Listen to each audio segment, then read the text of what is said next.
having this discussion not so very long ago with Jerry Seinfeld. He said that when he's in a situation where he senses that things are not going his way is when all he does is rely on the material. He doesn't worry about anything else. He just goes right on with his material, and sooner or later he will prevail. Do you have that experience? Not at all. No. You still get nervous when you do shows, or this is a piece of cake to you? Well, one time it didn't work out. Yeah, and sometimes it don't work. You know what it's like? And Donnell, you can attest to this. When people ask me, like, do you get nervous when you go on stage? It's like asking a pilot if he gets nervous before a flight. I might hit some weather. Yeah, I might hit some weather, but I feel like normally we land the plane. I don't think we've ever not landed. Maybe Detroit, but other than that was time. I mean, you know, being a celebrity, your realm of getting in trouble is worse than the average person. Mm-hmm. You know what I mean? Like, the average dude got to go out and look for trouble. I'd be sitting around mind my own business, and dude come up, hey, man, you're Dave Chappelle. I'm like, yeah, what's up, man? Hey, I got 12 naked bitches in a hot air balloon. You trying to roll with me? This game has gone off the rails. This is insane to have you do control of your show. I'm not losing control. I hope not. It's too late. It's too late now. Yeah, don't lose your show. Yeah, here we go. I feel very lucky that I got to know him. Mm-hmm. I feel like he's a very large part of the reason that I got to be successful. Mm-hmm. Like, literally, he changed my life just by saying, I fought Rick James many times. We were like, what? He fucked Rick James. Fought Rick James. Oh, I thought you said that too. Charlemagne, Jesus Christ. I know what accent that was. Whoa.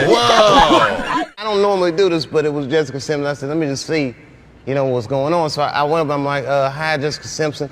I didn't know what to say. I'm like, my name's Dave Chappelle. I was like, I'm on TV too. Yeah. And she was like, I know who you are. And I was like, I knew it, bitch. I didn't say that to her. So did you go to a psychiatric hospital? In South Africa? Yeah. Who? I'm only asking because I need to ask. I gotta get people thinking, all right, who goes from America to Africa for medical attention?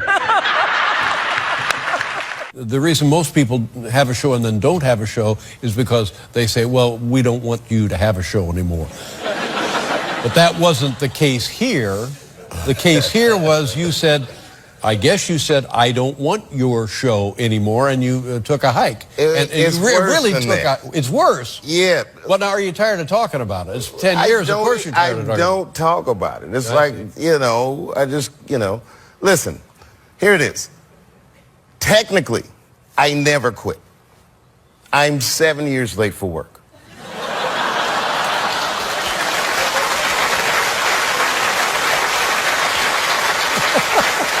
My son was back then. I have another son that's coming this weekend.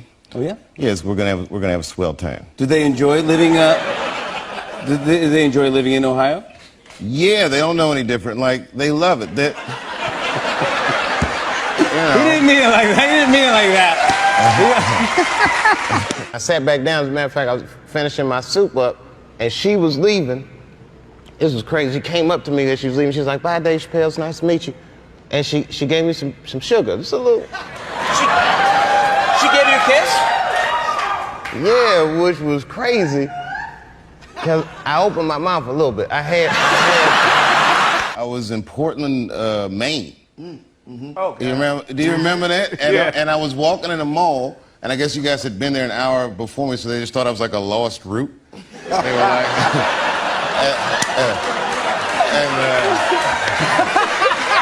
I look at it like this. I'm at a restaurant with my wife. It's a nice restaurant. We're eating dinner.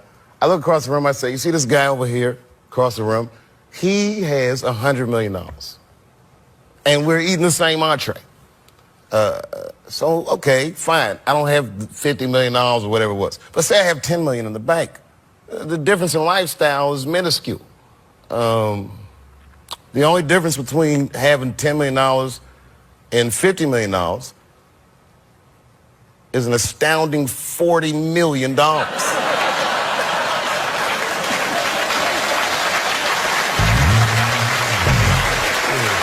old were you when you started? I was 14. Your mom let you go gig at 14? She used to have to take me in the beginning.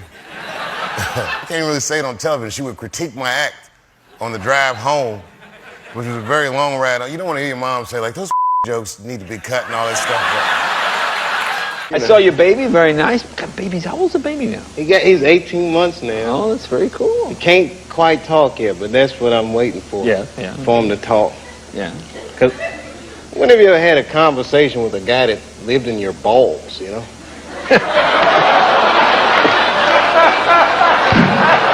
Thank you. Good night, everybody. See you next week. Thank you. The vagina is stronger than money. Stronger than money.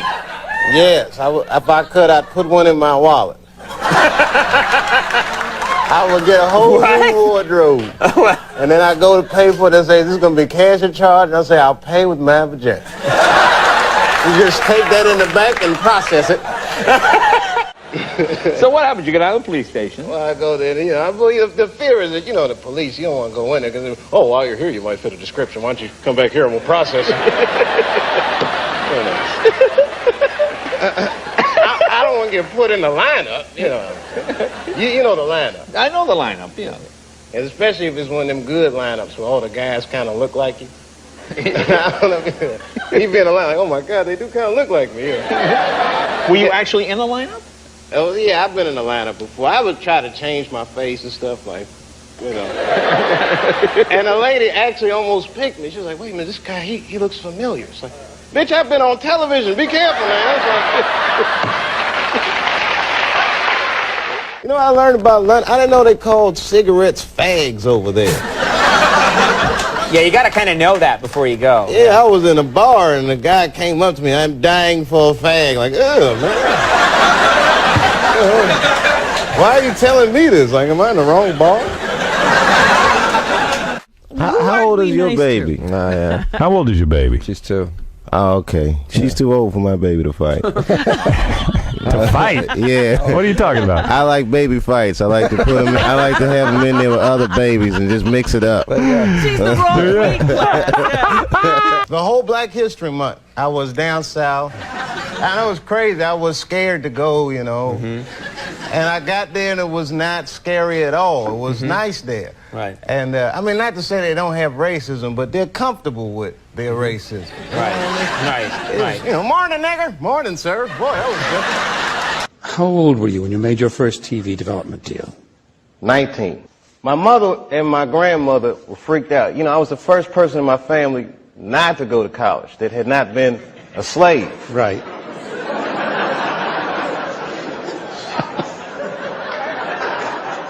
So I was really breaking from tradition, and it was like a graduation lunch we were having, and they had my dad come and talk to me, and my dad takes me outside, and he's like, listen, and this is some advice that applies to all you acting students. He says, to be an actor is a lonely life. Everybody wants to make it, and you might not make it. And I said to my dad, well, that depends on what making it is, Dad. He was a smart-ass kid. Yeah. It depends on what making it is, Dad. He says, what do you mean? I said, well, you're a teacher. I said, if I can make a teacher salary doing comedy, I think that's better than being a teacher. And he started laughing. He said, if you keep that attitude, I think you should go. He said, but name your price in the beginning. If it ever gets more expensive than the price you name, get out of there. Thus, Africa.